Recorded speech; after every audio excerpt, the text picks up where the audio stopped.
हम लोग स्टार्ट करते हैं आज। तो अ,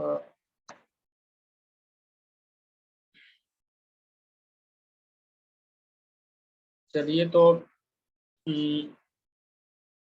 अमरपाल जी, अमरपाल जी, आवाज आवाज आपकी कुछ आवाज नहीं आ रही है।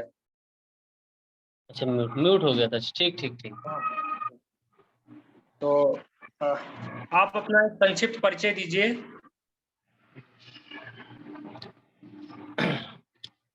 मेरा नाम अमरपाल वर्मा है और माता का नाम श्रीमती प्रभावती वर्मा और पिताजी का नाम स्वर्गीय श्री भैया राम वर्मा।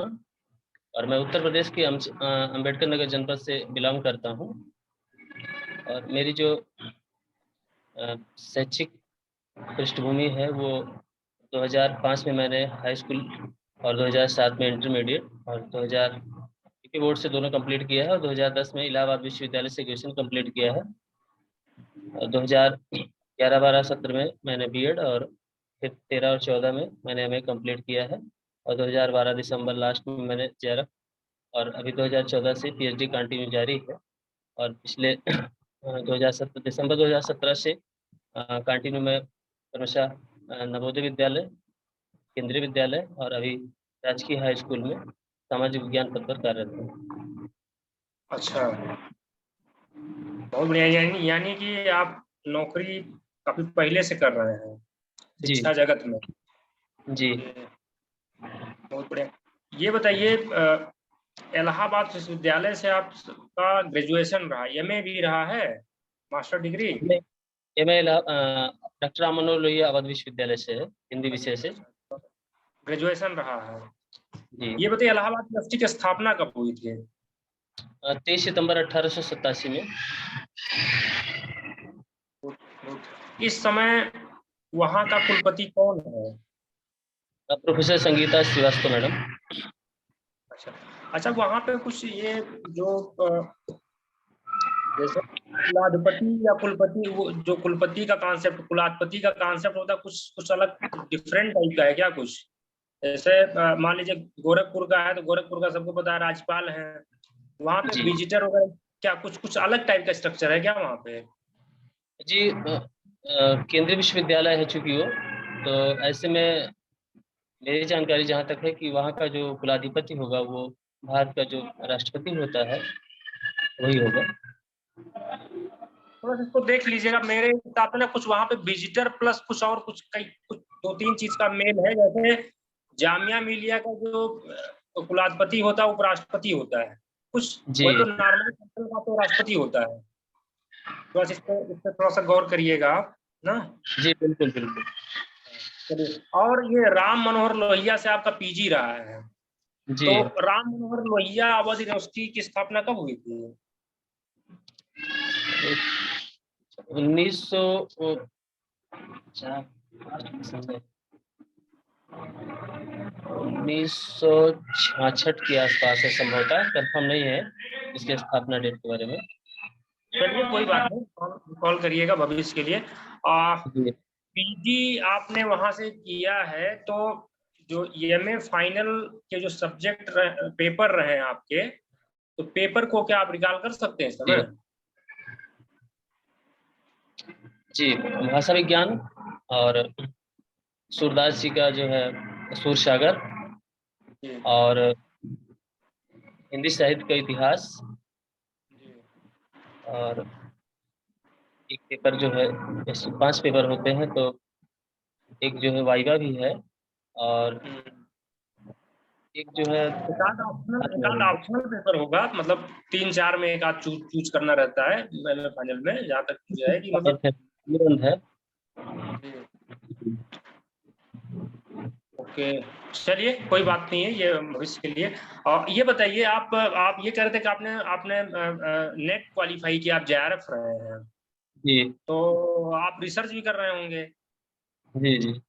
कहाँ से रिसर्च कर रहे हैं? जीवाजी विश्वविद्यालय ग्वालियर मध्य प्रदेश से। अच्छा अच्छा, बहुत बढ़िया। कब से आपका रिसर्च स्टार्ट हुआ है? अक्टूबर 2014 से सर। ओके, तो ये टॉपिक आपका क्या है रिसर्च का? समकालीन हिंदी कहानी और परिवार की नई अवधारणा, ये मेरा टॉपिक है। अच्छा, समकालीन हिंदी कहानी, तो ये आधुनिक जो कुछ लेखक हैं इस संदर्भ में समकालीन कहानी, हिंदी कहानी में जी क्या कुछ एक आध दो तीन दो चार नाम गिना सकते हैं? जी, उदय प्रकाश सिन्हा हैं, कमलेश्वर जी हैं, और अच्छा कृष्णा शोभू जी हैं, और चित्रा मुदगल हैं। अच्छा अच्छा। तो ये कमलेश्वर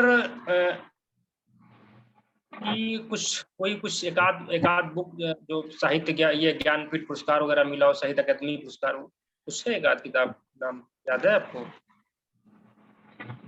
जी सॉरी सर, मुझे याद नहीं आ रहा है। अच्छा, चलिए, एक किताब फिलहाल मैंने पढ़ा है, कितने पाकिस्तान। अच्छी किताब है, मतलब मैंने पढ़ा है। बाकी और भी सीरियल वगैरह भी इन्होंने लिखा है शायद कुछ, जी सीरियल वगैरह, हाँ, चंद्रकांता वगैरह इस तरह से ना। तो थोड़ा जी सा ये भी, हाँ, ठीक है, बहुत बढ़िया। ये बताइए, केंद्रीय विद्यालय में आपने अध्यापन का कार्य किया है, तो केंद्रीय विद्यालय जो है उस थोड़ा सा माना जाता है कि सरकारी संस्थान है इंटर लेवल पे, भाई एक आदर्श के रूप में, मॉडल के रूप में है। और जी आप ये जो ये वैकेंसी है, हो सकता है कि इसमें, क्योंकि आप अध्यापन के कार्य में जुड़े हुए हैं और 3 साल आपकी जो क्राइटेरिया है, जिसमें लगभग 300 पद जो है वो प्रधानाचार्य के हैं, प्रिंसिपल के हैं। तो जी अगर मान लीजिए आप प्रिंसिपल बनते हैं, जी तो जो राजकीय इंटर कॉलेज है वहां पे कुछ स्तर बेस्ड संक्रमण जो कालीन पीरियड रहा लगभग 15 से 20 साल का, इसमें कुछ गिरावट देखी गई है। जी पहले तो भाई अच्छे रहे, तो इसमें आप कुछ ये बताइए, कुछ क्या बेस्ट प्रैक्टिसेस हो सकती हैं, जो मतलब अभी तो आपने इंटर कॉलेज को बहुत अच्छे से जब जाएंगे तो वहां पे तो आप देखेंगे वहां समस्या क्या है, लेकिन कुछ ऐसी बेस्ट प्रैक्टिसेस बताइए केंद्रीय विद्यालय की, जो जिसको आप अगर मान लीजिए आप प्रिंसिपल होते हैं तो उसको आप लागू करने की इच्छा रखते हैं। जी बिल्कुल। बहुत सारी ऐसी चीज़ें हैं, फिलहाल कुछ मुख्य बिंदु हैं जिन पे मैं प्रकाश डालना चाहूँगा। स्पेशली वर्किंग कल्चर जो सबसे बड़ी चीज़ होती है किसी भी संस्था की, और उसकी प्रसिद्धि और उसकी गिरावट दोनों का कारण बनती है। केंद्रीय विद्यालयों का जो वर्किंग कल्चर है, कार्य निष्पादन जो वहाँ का बहुत ही बेहतर होता है, वो जी अकादमिक भी होता है, और भी जो पढ़ाई से इतर गतिविधियाँ होती हैं, यानी एक्स्ट्रा करिकुलर एक्टिविटीज़, वो भी बहुत बेहतर तरीके से होती हैं, जो कि राजकीय विद्यालय में लगभग व्यवहारिक व्यवहारिकता देखा जाए तो ना के बराबर होती हैं। तो मैं इनको मतलब ये केंद्रीय विद्यालय का ये पॉइंट है, वहाँ पे अप्लाई करना चाहूँगा। और दूसरी चीज़ है कि कर्मचारियों को जो कार्य के प्रति रुझान है, और जो उनका अनुशासन है, और इसके अलावा जो बजट है, तो जी। सही से अप्लाई करने, सही डायरेक्शन में अप्लाई करने का, ये कुछ बिंदु होंगे जिनको मैं अप्लाई करना चाहूँगा। ओके, चलिए, बहुत बहुत धन्यवाद। अच्छा, ये बताइए, ये जो इस समय ये पूरे ऑल इंडिया में ग्रेजुएशन वगैरह में एडमिशन के लिए एक एंट्रेंस टेस्ट कराया जा रहा है, जी, कंबाइंड मतलब ऑल इंडिया लेवल, उसका उसका नाम क्या है? CEUT, central entrance central university entrance test, यानी जो केंद्रीय विश्वविद्यालय साझा प्रवेश परीक्षा। जी जी, ओके ओके, थैंक यू। ये बताइए, ये जो दल एक्चुअली समस्या आप देख रहे होंगे ना कि इस समय भी जैसे जो दल बदल वाला सिस्टम है, पार्टियां टूट रही हैं, नए पोस्ट पोल अलायंस में कुछ दिक्कतें आ रही हैं, सरकारें इधर उधर हो रही हैं। तो ये एक जी कमेटी बनाई गई थी अभी, दल बदल कानून जो हमारा है जी 1985 का, उसमें कुछ सुधार के लिए। तो उस कमेटी का नाम बता सकते हैं क्या आप? जी, CP जोशी कमेटी है। जी, क्या बोल रहे हैं? CP जोशी कमेटी है, CP जोशी। Okay okay. क्या आप बता सकते हैं कि क्या कुछ और क्या सुधार हो सकता है? जैसे ये कमेटी तो बन ही है, बाकी कुछ मोटा जी मोटा प्रावधान जान रहे हैं, आपको क्या लगता है कि इसमें और क्या हम लोग बेहतर कर सकते हैं? जैसे हमारी कमेटी की रिपोर्ट तो नहीं आई है, जी। और तो क्या कुछ इम्प्रूवमेंट आपके हिसाब से अगर कुछ लग रहा है आपको, अभी अगर रिकॉल कर पा रहे हो आप, तो कुछ बताइए। फिलहाल समस्या तो आप जो जी 1951 का अधिनियम है, उसके बारे में मुझे वर्तमान समय में कुछ याद नहीं आ रहा है, और तो इस बारे में ज़्यादा कुछ बता नहीं पाऊंगा, क्षमा चाहता हूँ। चलिए, कोई बात नहीं है। फिलहाल जो मोटा मोटा प्रावधान है, जो मैं मतलब एक लाइन जिस पे मुझे हम लोग को ध्यान देने की मतलब ध्यान की जरूरत है कि 2/3 अगर किसी पार्टी से 2/3 मेंबर निकल करके जाके अलग पार्टी बना लेते हैं, अलग हो जाते हैं, तो उसे दल बदल कानून का उल्लंघन नहीं माना जाएगा। ये तो यही पहले से। मतलब, हाँ ये पहले से है। और जी यही चर्चित भी है। जैसे अब महाराष्ट्र में आप देखेंगे तो जी महाराष्ट्र में यही हुआ। महाराष्ट्र में 2/3 मेंबर शिवसेना को तोड़ के निकल गए। एमपी में भी इसी तरह की कुछ कहानी हुई थी। जी। हाँ, तो ये यही है एक बात। बाकी तो नाम निर्दलीय सदस्य के लिए है, नाम निर्देशित सदस्यों के लिए, तो वो कोई बहुत बड़ा इशू नहीं है। तो चलिए कोई बात नहीं है। भविष्य में थोड़ा सा इसमें अगर जैसे अब कमेटी बनी है और कुछ घटनाएं घटित हुई हैं, तो एक आध दो सुझाव जैसे प्रासंगिक या व्यवहारिक होता नहीं है मतलब, ठीक है, जी आपसे अगर बिल्कुल मांगा जाए, हाँ, तो इसको थोड़ा सा ध्यान में रखिएगा। तो ठीक है, बढ़िया। एक आध प्रश्न मैं और आपसे ये बताइए, कैटसा का फुल फॉर्म बता सकते हैं क्या? CAATSA, CATSA, CAATSA. Countering American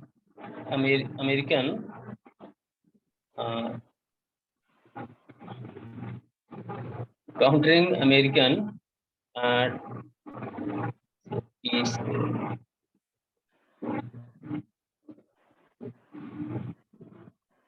चार पांच समझौते वहां से हुए हैं ना, ओमेसा है। वाला लैप्स हो रहा है बीच में, और टी से जो है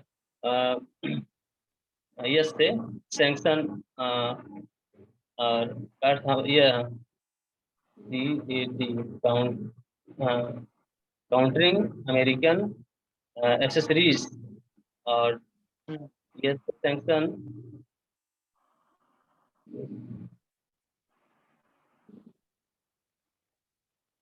चलिए इसको थोड़ा सा देख लीजिएगा ना, फॉर्म है। चार पांच समझौते जिसमें अमेरिका ने, भारत ने इस पे साइन नहीं किया है अभी ना। बाकी 5 समझौते हुए थे, और भी कोमेसा है, बहुत से 3 4 5 है, तो उसको भी थोड़ा सा देख अच्छा, लीजिएगा। वर्षा है, लेमोआ है। जी हाँ, लिमोआ है, कोमकोसा है, ऐसे है, तो थोड़ा सा उसको याद कर लीजिए कि अखबार में, इसमें न्यूज में चर्चा में। अच्छा ये बताइए, ये जो गंगा एक्सप्रेस वे बन अभी हुआ है, 2025 तक गवर्नमेंट ने उसको पूरा करने का टारगेट रखा हुआ है, ये कितनी लंबाई इसकी है? 594 किलोमीटर से। ठीक है, बढ़िया है। कहाँ से कहाँ तक है? ये प्रयागराज से मेरठ तक के है। ठीक है, बहुत बढ़िया, बहुत बढ़िया। पूर्वांचल एक्सप्रेस वे का आज, ये बुंदेलखंड एक्सप्रेस वे का उद्घाटन हुआ है। ये कहाँ से जी, कहाँ तक है? ये बुंदेलखंड एक्सप्रेस जो है उत्तर प्रदेश के 7 जिले करीब है, यहाँ से चित्रकूट से लेकर इटावा तक का। कहाँ तक? चित्रकूट से इटावा तक। इटावा। अच्छा हाँ, जी ठीक ठीक, बहुत बढ़िया। ओके, चलिए सर, आपका बहुत ठीक रहा। अब 15 मिनट के आसपास हम लोग का हो भी गया है, तो ठीक है, बढ़िया बढ़िया प्रेजेंटेशन है। कृष्णा जी, आप अपना संक्षिप्त परिचय दीजिए। मॉर्निंग सर, मेरा नाम कृष्ण कुमार, माताजी श्रीमती तारावती, पिताजी का नाम स्वर्गीय खेलई प्रसाद, और मैं उत्तर प्रदेश राज्य के अम्बेडकर नगर जिले के हैदराबाद ग्राम का निवासी हूँ। मैंने 2005 में हाई स्कूल यूपी बोर्ड से और 2007 में इंटरमीडिएट यूपी बोर्ड से ही किया, और 2010 में स्नातक बौद्ध विश्वविद्यालय से पूरा किया। उसके बाद 2012 में बीएड किया गोरखपुर यूनिवर्सिटी से। फिर 2013 में ही एमएड भी किया हमने। उसके बाद एजुकेशन में 2014 में ही जेआरएफ हुआ। फिर 2016 में अवध यूनिवर्सिटी से अंग्रेजी में अपना स्नातक पूरा किया, और 2016 में ही फिर जॉब भी लग गई केंद्रीय विद्यालय में, और तब से लेकर अभी तक उसी कार्यरत हैं। और वर्तमान में आपके समक्ष अच्छा, यानी कि आप भी केंद्रीय विद्यालय में कार्यरत हैं, प्रवक्ता पद पे कार्यरत हैं। चलिए बहुत बढ़िया, बहुत अच्छा है। हमें ये बताइए कि अंबेडकर नगर के आप हैं, तो अंबेडकर नगर से संलग्न जो जिले हैं, क्या उनके नाम आप गिना सकते हैं? बिल्कुल सर। अम्बेडकर नगर, अम्बेडकर नगर के उत्तर में बस्ती, हम्म।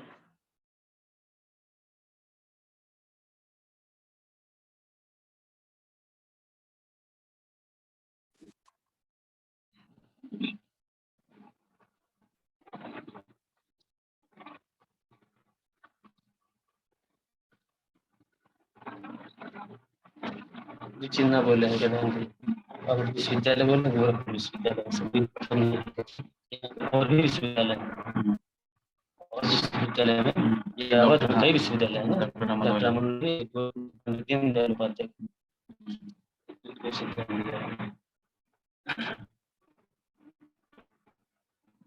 साथ में ये चीज है कि इसी विषय की तैयारी चल रही है अभी आपके साथ उपस्थित सिस्टम। हाँ, आवाज तो आ रही है कृष्णा जी आपकी। ठीक है मतलब आवाज वीडियो की प्रॉब्लम है लेकिन आवाज आ रही है। लैपटॉप में चलोगे ना आप वीडियो साफ है।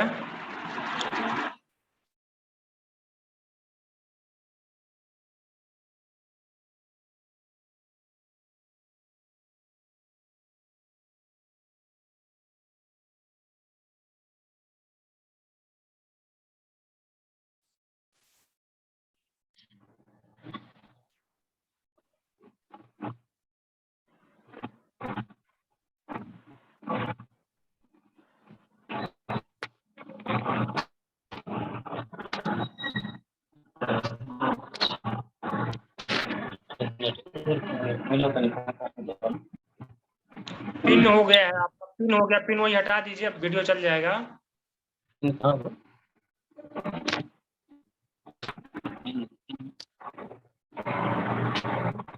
ये पिन वाला ऑप्शन कहाँ है भैया? उसमें देखिए सेटिंग में होगा। हाँ आ गया, ठीक है आ गया। ठीक ठीक आ गया, थोड़ा सा भी और प्रॉब्लम है क्या? हाँ ठीक है आ गया। हाँ ठीक है। आप फोटो नहीं दिख, आप वाली फोटो दिख नहीं रही है। अरे मैं दिख तो रहा हूँ मेरे पास। हमारी दिख रही है आपको? हाँ दिख रही है, मैं भी दिख रहा हूँ, आप दिख रहे हैं, मैं दिख रहा हूँ। दिख रहा होगा, दोनों तो मैं दिख रहा हूँ। मेरा क्या?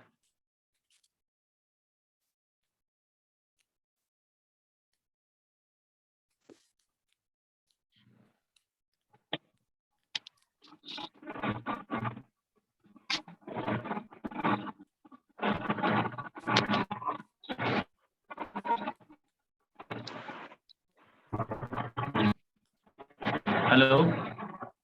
हाँ कृष्णा भाई वही तो, फिगर नहीं आ रहा है आपका वीडियो सही नहीं दिख रहा है। मेरा। हाँ मैं दिख ही नहीं मेरा रहा नहीं है। दिख रहा। हाँ मेरा नहीं दिख रहा है, इसका मतलब आपका नेटवर्क प्रॉब्लम है। आप लोग तो, आपका फिगर ही नहीं आ रहा है। हाँ, ये देखिए ज्वाइन करें क्या? कर अपने से देखिए हम अपने ज्वाइन करते हैं।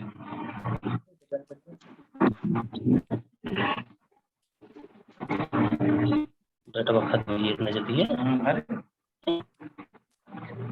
ये नेटवर्क डाटा खत्म।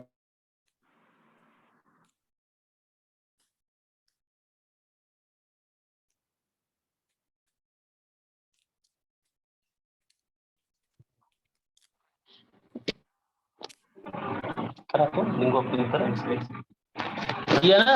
हेलो हाँ कह रहे हैं कि वो डाटा हमारे शायद ना लैप्स हो गया। बस ये है कि अब कर थे किसने अपने वाले ज्वाइन। अच्छा अच्छा 2 मिनट ठीक है। रुके, पता नहीं 500 MB खा गया, 700 MB था। तेज पता है ना। खत्म हो गया होगा।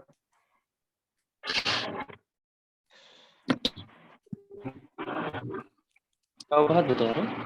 हाँ ठीक है, सुन रहे हैं। इनका वाला जा रहा है, लिंक को एक्सेप्ट करिएगा। हाँ एक्सेप्ट हो गया। ठीक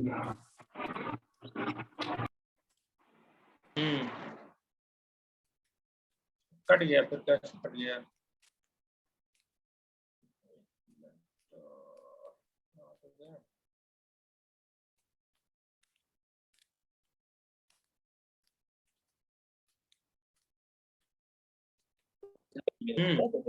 आ गए। आ हाँ गए भैया। आप। चलिए तो ठीक है। प्रश्न आपका ये, प्रश्न ये था मेरा कि अम्बेडकर हाँ,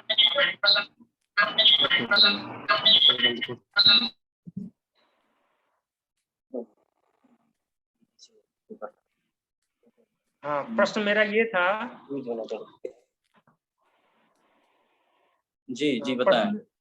प्रश्न मेरा ये था कि अंबेडकर नगर से संलग्न जिले कौन कौन से हैं? सर अंबेडकर नगर से जो सटे हुए जिले हैं, उत्तर में बस्ती जिला पड़ता है और दक्षिण में जौनपुर, पूर्व में आजमगढ़ और पश्चिम में अयोध्या, वर्तमान में अयोध्या जिसका उस पूर्व नाम फैजाबाद है, पड़ता है। Okay, thank you. चलिए बढ़िया। ये बताइए, ये कोई नदी है जो ये निकली है बस्ती और अंबेडकर नगर के बीच से होती हुई गई है? वो जी सर, नदी, हाँ, एक नदी प्रवाहित होती है। हाँ, वो नदी जो है, वो नदी कहाँ से निकल करके और कहाँ कहाँ कहाँ किसी नदी में मिल जाती है, कहाँ गिरती है? ये वो नदी घाघरा है, सबको पता है, क्योंकि आप जी जी लोकल है। घाघरा नदी कहाँ से निकलती है और कहाँ जा करके किसी नदी में या किसी सागर वगैरह में कहाँ गिर जाती है, कहाँ मिल जाती है, गिर जाती है? जी, जहाँ तक हमें याद है वो अ, नेपाल से निकलती है ठीक है। और फिर जा करके बंगाल की खाड़ी खाड़ी में बलिया में जाकर के गंगा नदी में मिल जाती है। हाँ, ठीक ठीक, बहुत बढ़िया, बहुत बढ़िया। बलिया में गंगा नदी मिल जाती है, ठीक है, बहुत बढ़िया।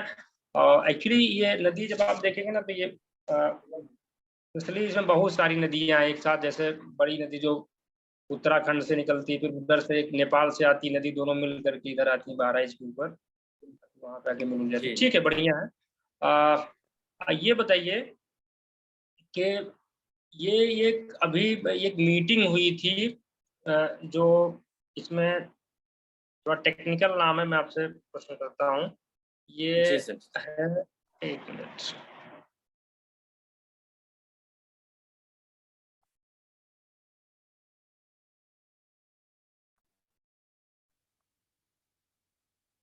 SCO का भी सांस्कृतिक सम्मेलन होने वाला है बनारस में। SCO का फुल जी, फॉर्म बता सकते हैं आप? संघाई कोऑपरेशन ऑर्गेनाइजेशन, कब इसकी स्थापना संघाई हुई थी? सहयोग। सर इसकी स्थापना सन 2001 में हुई थी और ये फोर्स में आया सन 2003 में। Okay sir, thank you. ये बताइए, अभी NIRF रैंकिंग डिक्लेयर की गई है और उसमें जो यूनिवर्सिटी की रैंकिंग है, टॉप 10 यूनिवर्सिटी का नाम बता सकते हैं? नेशनल ये एजुकेशन मिनिस्ट्री घोषित करता है। जी सर, अभी हाल ही में घोषित हुई है।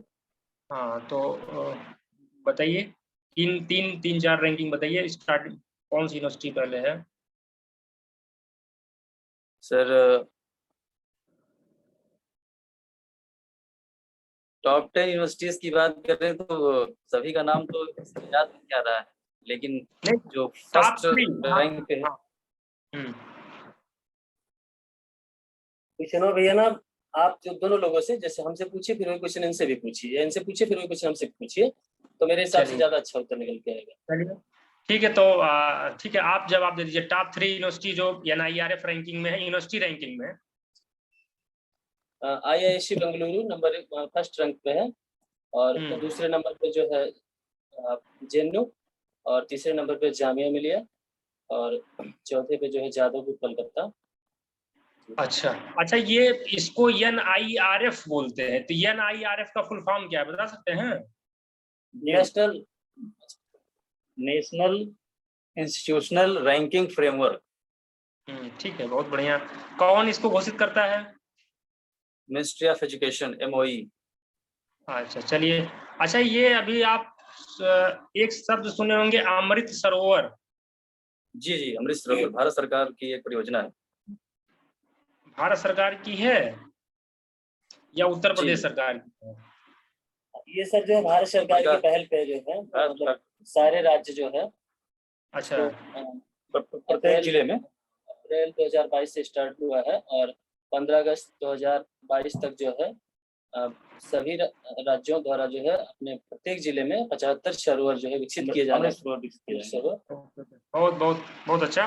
भारत सरकार की पहल पे सही बात, उत्तर प्रदेश में भी अमृत सरोवर के नाम से इसको चलाया जा रहा है जी। क्या आपके जिले में आपको पता है कि आपके आसपास में किसी तालाब को अमृत सरोवर घोषित किया गया है? कोई बड़ा तालाब या इस तरह से कुछ हो? जी सर, जहाँ पे मेरा विद्यालय है उसी ग्राम सभा में जो है मेरा विद्यालय जो है इंदौली ग्राम सभा में पड़ता है बस्ती में, और उस ग्राम सभा में इस तरह की चीजें विकसित की गई हैं, मतलब इस तरह का अमृत सरोवर तालाब विकसित किया जा रहा है।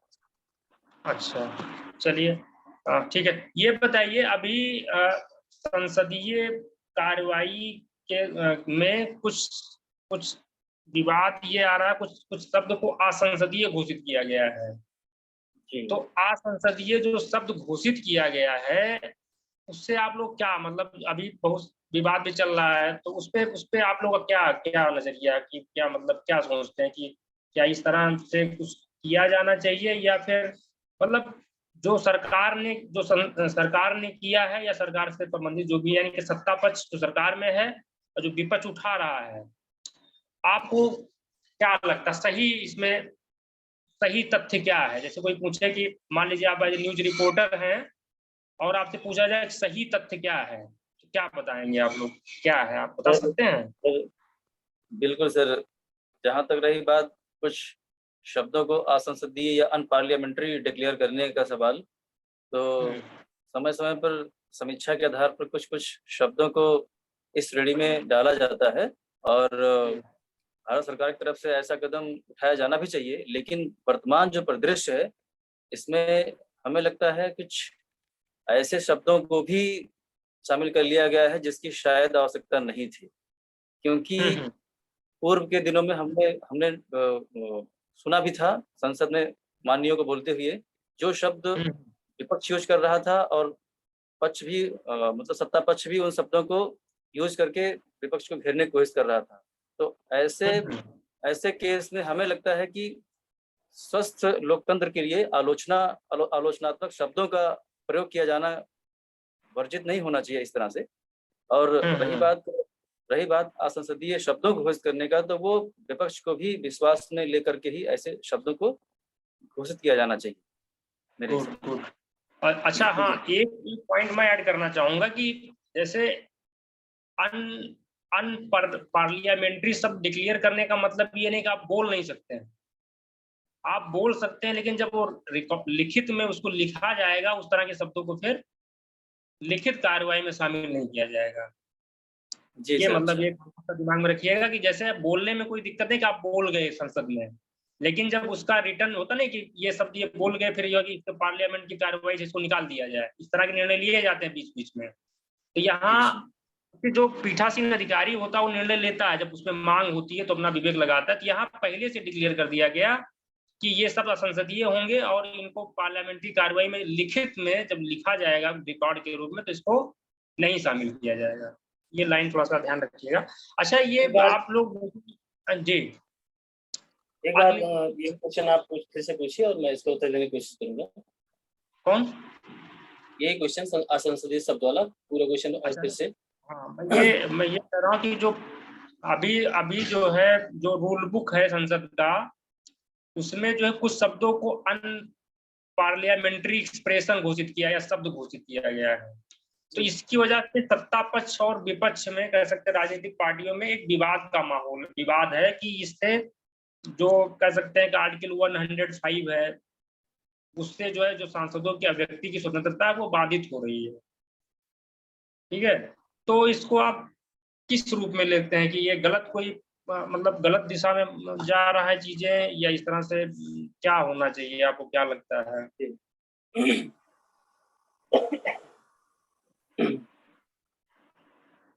जो असंसदीय शब्दावली की जहाँ तक बात है और जो भी चर्चा में है, भारत में इसके लिए जो संविधान है उसमें प्रावधान किए गए हैं कि सभी जो संसद सदस्य हैं वो आर्टिकल 152 के तहत जो है 105 के तहत जो है उनको विशेषाधिकार है सदन में बोलने का, परंतु नियम प्रक्रिया जो संहिता है उसके तहत जो है 380 के तहत वो उनकी कुछ लिमिटेशन भी है और उसी को असंसदीय शब्दावली कहा जाता है। और इसकी एक लंबी परंपरा रही है। आज़ादी के बाद से इस तरह के जो भी शब्दाएं हैं उनको निकाले जाने की एक जो है परंपरा हमारे यहाँ रही है। तो फिलहाल के लिए जो है अभी के संदर्भ में देखा जाए तो निकाला जाना गलत बात नहीं है। हाँ, शब्दों पर हमको जरूर विचार करना चाहिए। कुछ ऐसे शब्द हैं जैसे करप्ट शब्द है, तो इसे निकाला जाना, क्योंकि आम जनमानस हो या हमारे यहाँ चुनाव हो, जो भी चीजें हैं, हमेशा करप्शन या करप्ट शब्द चलता ही रहता है। और चूंकि ये भारत की जो नौकरशाही है, जो भारत की जो राजनीति है, उसमें घुला हुआ शब्द है, तो ऐसे में इस तरह के जो शब्द हैं उनके साथ ऐसा ना किया जाए तो बेहतर होगा। बाकी कुछ ऐसे भी शब्द हैं जिनको लेकर संसद में टकराव होता है और संसदीय गतिरोध पैदा होते हैं, तो उनको स्थगित करना मेरे हिसाब से ठीक है और विपक्ष के भी पक्ष को सुना जाना चाहिए। और इसके अलावा जो है बस सर, हो गया।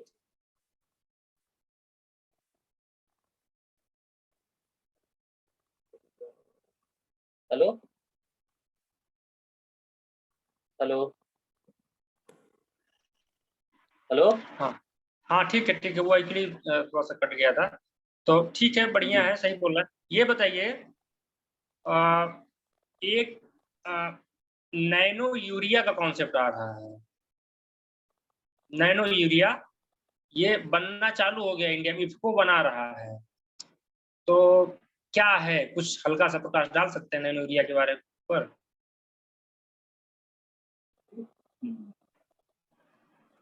बहुत बहुत है और ये नैनो यूरिया, जी हाँ।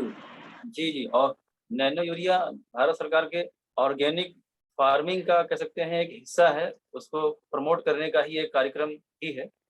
और ये जो वर्तमान समय में यूज हो रहे फर्टिलाइजर्स हैं, कहीं ना कहीं वो हानिकारक, जहाँ लाभदायक है कहीं ना कहीं हानिकारक भी हैं।